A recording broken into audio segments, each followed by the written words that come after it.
গাজীপুরের পূর্বাইলের লক্ষ্মী পূজা উপলক্ষে শেষ মুহূর্তের প্রস্তুতিতে ব্যস্ত সময় পার করছেন প্রতিমা শিল্পীরা। কাঠামো তৈরির কাজ প্রায় শেষ, এখন চলছে রং ও অলংকার সাজানো শেষ ধাপ।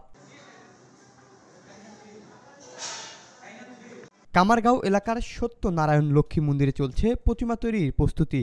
রঙের তুলি ও নকশার কারুকার্যে দেবী লক্ষ্মীকে করা হচ্ছে মনোমুগ্ধকর সাজে সজ্জিত। কারিগরদের দক্ষ হাতে একে একে প্রাণ পাচ্ছে দেবী লক্ষ্মী ও তার বাহন প্যাঁচার মূর্তি। প্রতিমা শিল্পীরা জানান, এবার তারা আগের চেয়ে বেশি যত্ন ও নান্দনিকতা বজায় রেখে প্রতিমা তৈরির কাজ করছেন। প্রতি বছরের মধ্যে কাজ করতেছি, তবে আপনার এই যে কাজটি করতেছি এখন বর্তমানে আমি ওই আগের মতোই কাজ করতেছি। তারপরে মানে চোখের দিকে মানে নিশ্চিত দৃষ্টি দিতে হয় আমার কাজগুলি যে স্বয়ংসম্পূর্ণ হয়, এই কারণে মানে দর্শকে যেন দেখে আমাকে ভালোবাসে বা ভালো হয়েছে এটি যে মানে আমার আশা। প্রতি বছরের ন্যায় এবছরও দেবী লক্ষ্মী পূজার সর্বোচ্চ আয়োজন করেছেন মন্দির কমিটি। তবে আর্থিক সংকট সমাধান হলে পরবর্তী বছর থেকে দুর্গাপূজা করার আশা ব্যক্ত করেছেন মন্দির কমিটি। আইন শৃঙ্খলা রক্ষায় বিশেষ নিরাপত্তা ব্যবস্থা নেওয়া হয়েছে।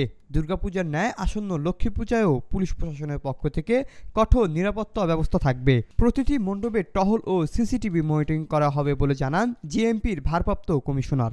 গাজীপুর মহানগর পুলিশ বরাবর মতোই গাজীপুরের সকল ধর্মবর্ণ নির্বিশেষে সকল মানুষের নিরাপত্তা সচেষ্ট। আমরা অত্যন্ত দক্ষতার সাথেই দুর্গাপূজা উদযাপন করতে পেরেছি এবং সুন্দরভাবে অনুষ্ঠান সম্পন্ন করেছে, বিসর্জন সহ প্রত্যেকটি অনুষ্ঠান কোনো ধরনের অপ্রীতিকর ঘটনা ছাড়াই।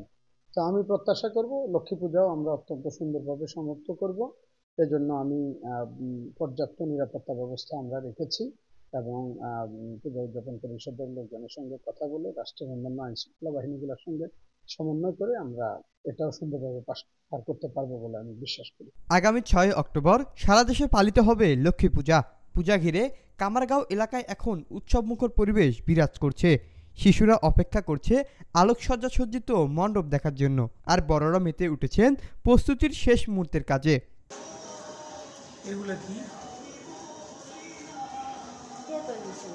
Arifin moon, Asian television.